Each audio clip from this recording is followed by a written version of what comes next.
कुङ्कुमधूसरभूषितवासितवाद्यनुते कनकधरास्तुति वैभववन्दित शङ्कर देशिकमान्यपदे जय जय हे मधुसूदन कामिनि विजयलक्ष्मि सदा पालय माम् जय जय हे मधुसूदन कामिनि विजयलक्ष्मि सदा पालय माम् प्रणत सुरेश्वरि भारति भार्गवि शोकविनाशिनि रत्नमये मणिमय भूषित कर्णविभूषण शान्ति समावृत हास्यमुखे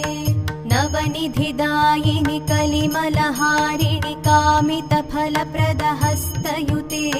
जय जय हे मधुसूदन कामिनि विद्यालक्ष्मि सदा पालय माम् जय जय हे